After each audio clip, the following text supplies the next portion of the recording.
Here in the United States, we have taken the necessary and essential action of formally recognizing left-wing violence as a form of political terrorism that is a direct threat to our national security and the survival of our Republican form of government.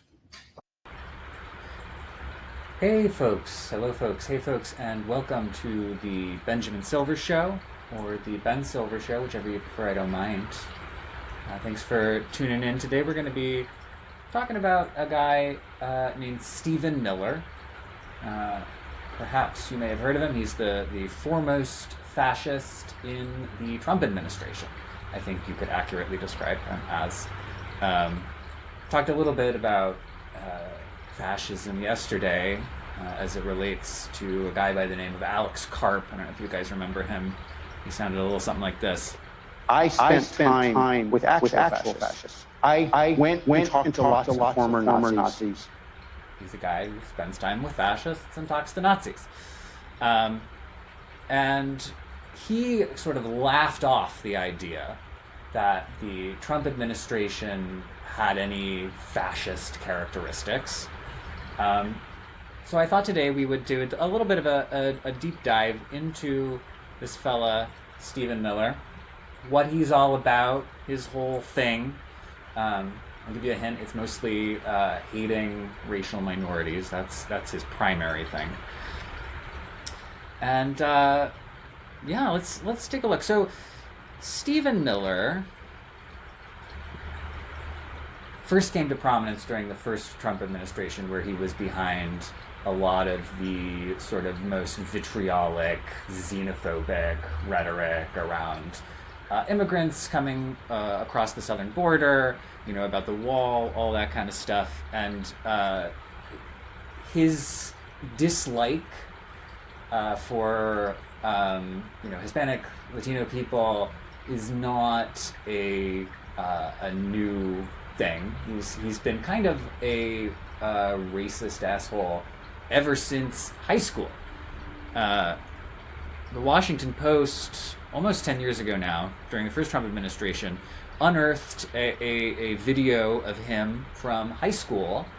I guess that was included in a compilation that his classmates did of him, where he gave a speech when he was running for student council about how he was sick and tired of being told to clean up after himself. That's what they have, janitors. Well, let me play it for you in his own words here. High school. Hi, I'm Stephen Miller. Some of you may or may not know who I am.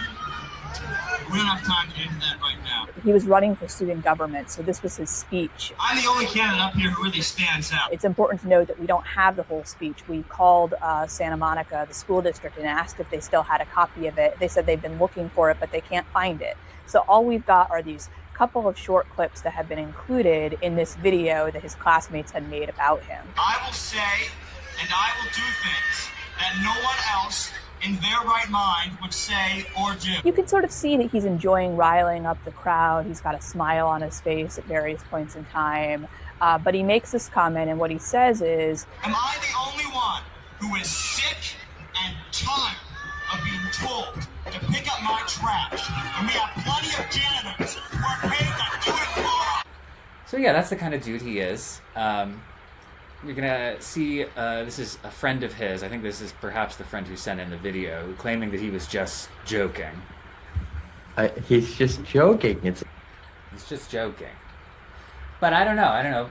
Judge for yourself. It seems to me that there is some real, vitriol and entitlement there. He, from the time that he was in high school, has felt aggrieved. He has felt like he has not been given his due. His talent has not been appropriately recognized. I mean, it's real delusions of grandeur type behavior. Here's an article in the American Prospect that confirms that. Miller's current offensive against immigrant children should come as no surprise. He was the force behind the separation of small immigrant children from their parents during the Dawn's first term. As well, one Miller biographer has documented how the teenage Miller once cut off his friendship with a Latino pal because, he told said pal, he'd realized he didn't want to be friends with a Latino. I know this goes beyond mere immigrant hatred, but it seems illustrative of Miller's larger mindset, which I agree, I think it is. He is a deeply, deeply racist, deeply, deeply hateful person. I'm a little reluctant to use that word, person. But he is deeply, deeply hateful. But of course, this was all in high school. I'm sure a lot of us, had attitudes or beliefs in high school that we now look back on with a certain amount of rue. Perhaps he's changed since then. Let's see what he had to say at Charlie Kirk's memorial a little while back. Here we go.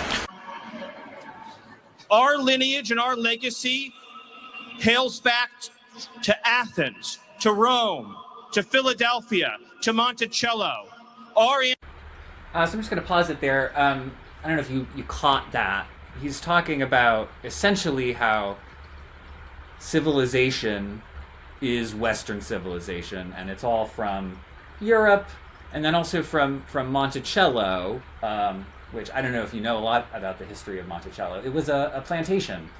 It was a plantation that Thomas Jefferson owned, and he also owned a lot of the people who lived there. This is what Stephen Miller is hearkening. This is what he is holding up as the kind of epitome of civilization, is white supremacy, is white exploitation of people of color. That, to him, is what civilization means. Let's keep watching. our ancestors built the cities. They produced the art and architecture. They built the industry. Erica stands on the shoulders of thousands of years of warriors, of women who raised up families, raised up city, raised up industry, raised up civilization, who pulled us out of the caves and the darkness into the light. The light will defeat the dark. We will prevail. There you go again. Light defeating dark. I mean, he's not particularly subtle about all this stuff. Over the forces of wickedness and evil. They cannot imagine what they have awakened. They cannot conceive of the army that they have arisen in all of us. Because we stand for what is good, what is virtuous, what is noble.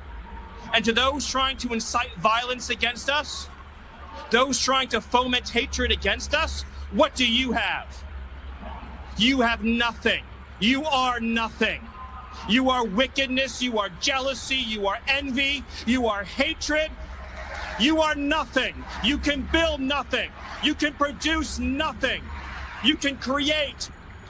So this is another theme that we'll see a lot in the stuff that Stephen Miller says is projection, right? Where he essentially describes his enemy with characteristics of himself. And it's, you know, it's a classic authoritarian move. It's like an abusive partner, like the sort of Darvo, deny, attack, reverse victim and offender. So we're going to hear a lot of this today, where Stephen Miller describing behavior that he attributes to the left, but the descriptions that he's using are actually much more apt for the kind of things that the right is doing right now in terms of terrorizing communities. You know, ICE, for instance, is, I feel like, terrorizing a lot more people right now than Antifa is, in my humble opinion. Let's keep this going. Nothing. We are the ones who build. We are the ones who create. We are the ones who lift up humanity.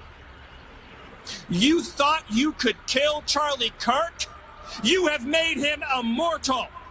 You have immortalized Charlie Kirk. And now millions will carry on his legacy. And we will devote the rest of our lives to finishing the causes for which Charlie gave his last measure of devotion. You cannot defeat us. You cannot slow us. You cannot stop us. You cannot deter us. We will carry Charlie and Erica in our heart every single day and fight that much harder because of what you did to us. You have no idea. He also uses this language, what you did to us. This was one dude who had, it seems like, some mental issues and who also grew up around guns in a family that fucking loved guns. So it's not an issue of the left, I would say. It's an issue of guns. If he wants to introduce some kind of comprehensive gun reform legislation, I would be more than happy to stand behind that. But that's not what he's interested in. He's interested in demonizing leftists and people of color. The dragon you have awakened, you have no idea how determined we will be to save this civilization, to save the West, to save this republic. Because our children are strong. And there it is again, save the West. He thinks of the West as synonymous with civilization, which is it's a deeply racist view. It's a white supremacist view. And our grandchildren... Back a little bit, because this is... Because our children are strong, and our grandchildren will be strong, and our children's children's children will be strong. And what will you leave behind? Nothing. Nothing. So all that talk about, our children, our grandchildren will be strong. He's talking specifically about white children and grandchildren. That's who he's picturing. Just so we're clear, that's who he's picturing in his mind, right there. To our enemies, you have nothing to give, you have nothing to offer, you have nothing to share, but bitterness. We have beauty, we have light, we have goodness, we have determination, we have vision, we have strength. We built the world that we inhabit. I would say that also, the left does have a vision. The left has a vision of a more equitable and just society where people are guaranteed their basic necessities like healthcare and food and shelter. That's the vision of the left. I think it's a pretty good vision. You might disagree with it, but it's a vision. We inhabit now, generation by generation, and we will defend this world. We will defend goodness. We will defend light. We will defend virtue. You cannot terrify us. You cannot frighten us. You cannot threaten us, because we are on the side. He seems to be the one doing the threatening and attempting to frighten here, I will say. Again. Of goodness, we are on the side of God. So there you go. That's Stephen Miller. Doesn't seem like time has mellowed him, I would say. If anything, he's gotten more vitriolic and hateful. And his form, too. I mean, he seems to be morphing into some kind of... I feel like... Well, let's let Jesse Waters describe him here. Let me give advice to any young man that's out there. I'm married now, I have children, but I wasn't married that long ago. I was single, I was in the market. If you're a young man, it's very important in election season, who's looking to impress ladies, to be the alpha, to be attractive, the best thing you can do is to wear your Trump support on your sleeve. Show that you are a real... So Jesse Waters is laughing here because... Jesse Waters is like he's a little bit of a bully at heart, and Stephen Miller was kind of like the guy who got bullied. I think is my impression generally. And Jesse, it's ridiculous that someone who looks as sort of non-human as Stephen Miller does, to be giving other people advice about how to score, because he looks like just about the least sexual being that I can possibly imagine. Except for his resemblance to a certain part of the male anatomy. And Jesse knows this. So let's see what Jesse's going to play with it a little bit. Real man. Show that you are not a beta, right? Be a proud and loud Trump supporter, and your dating life will be fantastic. I cannot wait to see the text tonight. Stephen Miller, thank you. We just have to address the elephant in the room. We're getting a lot of texts from women about Miller and his appearances and his appearance. Our audience at primetime believes you're some sort of sexual matador. I find that very hard to believe. But anyway, let's skip to yesterday. Stephen Miller had some remarks to make at the Ministerial on the Resurgence of Political Terrorism, which Marco Rubio called. And let's take a listen.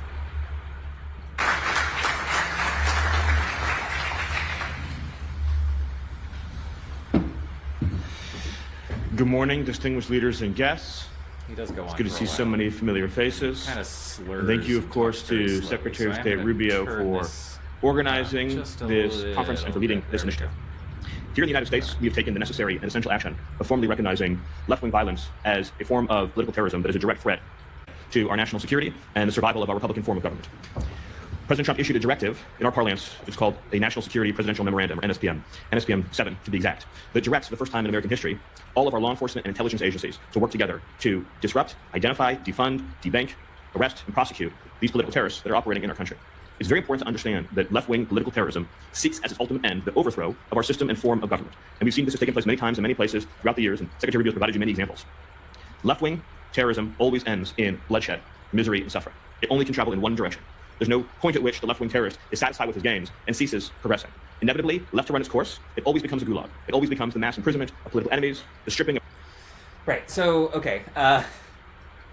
Here he is right off the bat describing a lot of things that they are doing, like gulags, mass imprisonment of their political enemies. You know, the Trump administration is pursuing an unprecedented level of legal harassment of their political enemies. They have managed to indict James Comey for sharing a picture of some seashells that he found on a beach. It's mind-boggling the way that he is able to just go out there and describe what his team is doing as if it's not what they're doing, it's what the other side is doing. Mass imprisonment, gulags, they're literally setting up concentration camps for all of these, you know, hard-working members of the community that ICE is throwing into unmarked vans and secreting off into the night. I don't know, the gall that it takes to... Let's keep going.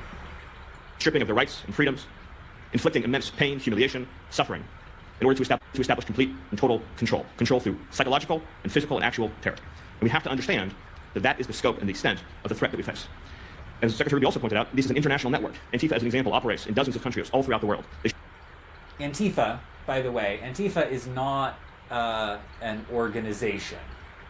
It is, in the sense of there being a centralized structure. It's a group of people who are united in their disdain for fascism. That's what it stands for, right? Anti-fascism. So if you're describing anti-fascism as an enemy to your ideology, I don't know how else you could describe your own ideology other than fascism. These people are fascist. This is what he's doing. They share common networks of funding, organization, and information sharing, and so all of our intelligence agencies and law enforcement entities should be collaborating and coordinating and working together in order to root out these organizations. One of the hallmarks of left-wing violence and terrorism is its completely pretextual and disingenuous appeal to civil liberties in an effort to shield its own violence. This is the tactic that the left... To shield its own violence. I mean, we can look... The right wing commits many times more violence than the left wing does. And that's just talking about vigilantism. If you're talking about state violence, right? I mean, that's what ICE is. ICE is a terrorist organization. Let's take a look. These are the list of deaths in ICE detention. Here's a nice little graph for us. deaths in ICE custody, 2004 through 2006. 2004, I believe, is when ICE came into existence under George W. Bush. And you can see the first year there were quite a few deaths, and then it kind of trickled off. Then Obama gets in, and I mean, it goes down, certainly. Trump won, it goes way back up, goes down during Biden, and now we're at essentially an all-time high. So there's a heuristic in systems thinking by Stafford Beer, which says the purpose of a system is what it does. So you might argue that, well, all these people are dying in custody, but that's just an unfortunate side effect. But that's what this organization is doing. It is purging immigrant communities. It is a pogrom against anyone they don't like, which is mostly people of color. That's just deaths in custody. Then we get the actual murders that they're committing, the shootings, where they're just like shooting random people on the street. Wikipedia has a list of them all here. This is just in the second Trump administration. This is ICE and CBP agents shooting Americans. 12 murdered total. 22 injured. These are terrorist organizations that are committing violence against our community. And literally, that is their goal, is to terrify immigrant communities. I mean, among other reasons, to suppress the vote that's coming out. Obviously, only American citizens are going to be voting, but they're not, as we've seen, they're targeting American citizens. The fact that you're an American citizen is not going to save you from an ICE agent killing you. And just to close, I think that the clips that I've shown you sort of demonstrate a very fascistic, authoritarian streak in Stephen Miller. It's his main streak, I think. But let's just take a look. There was a Venezuelan writer by the name of Luis Brito Garcia who came up with these 8 characteristics of fascism. It's sort of like, obviously not a universal, but like you expect to see these kinds of things in a fascist regime, generally speaking. Fascism is the absolute complicity between big capital and the state. When the interests of capitalism are aligned with politics, fascism approaches.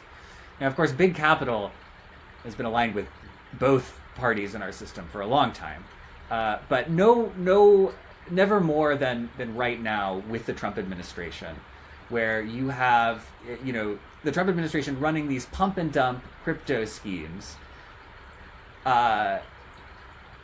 So many members of Congress right now have their seats because the crypto industry spent hugely, and Kalshi, these betting sites, spent hugely to be able to do what they do, which is essentially, scam people. That's all these prediction markets, they're scams.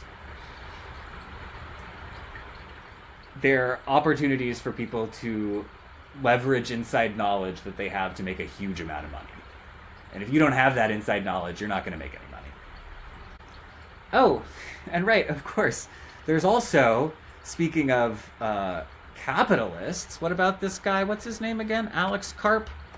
I spent time with actual fascists. I went and talked to lots of former Nazis. Right.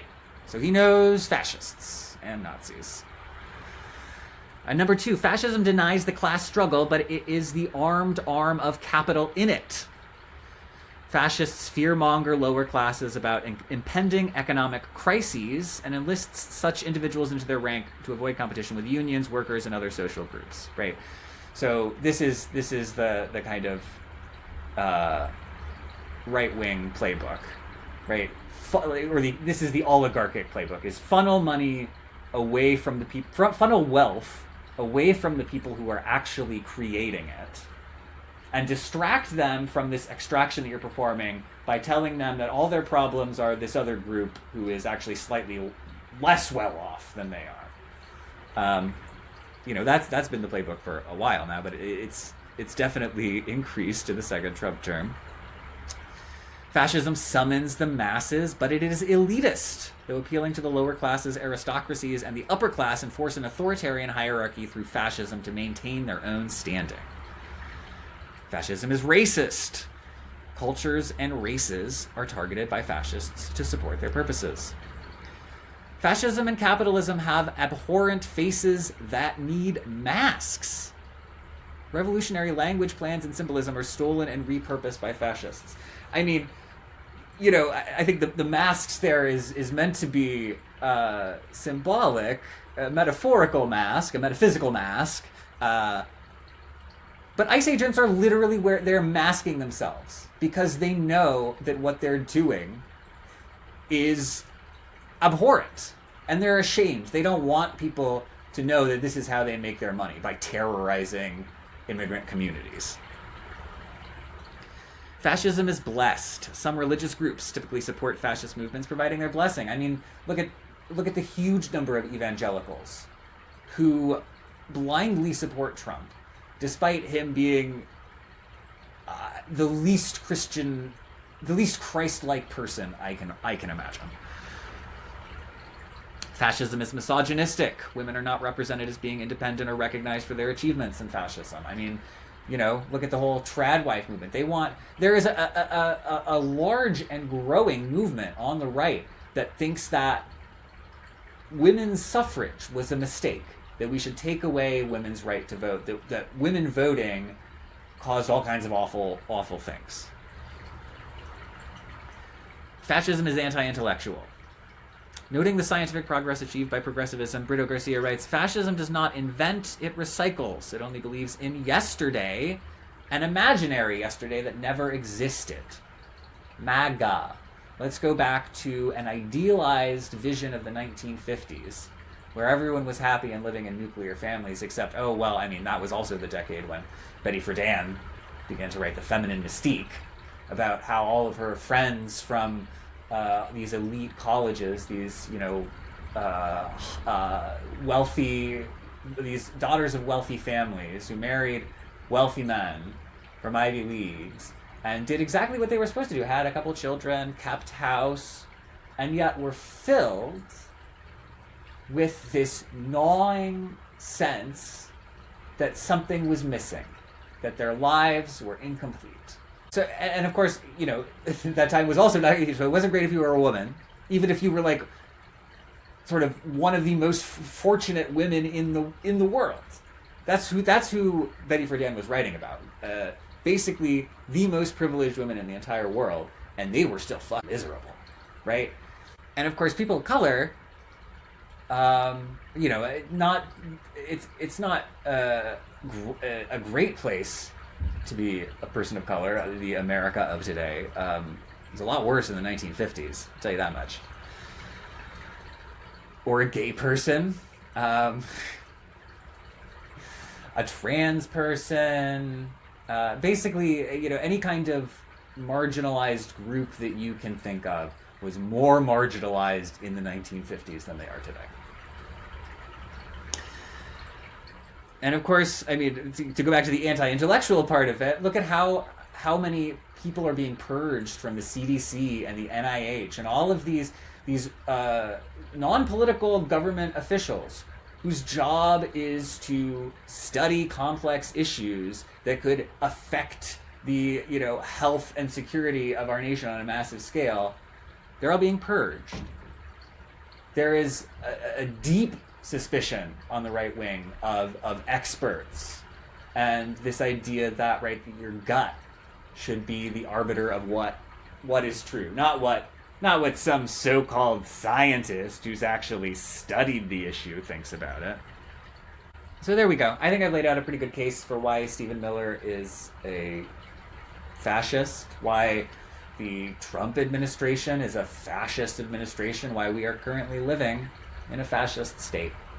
I think it's still incipient to a certain degree, and I believe that it's not too late to stop it. So, in conclusion, don't let the bastards get you down. ICE are the terrorists. Don't let the lies confuse you. Anyway, that's about all I got. Thanks for tuning in today to the Benjamin Silver Show, or the Ben Silver Show, whichever you prefer, I don't mind. Appreciate it. Hope y'all have a wonderful Friday and a lovely weekend. It's the Benjamin Silver Show, or the Ben Silver Show, whichever you prefer, I don't mind. It's the show.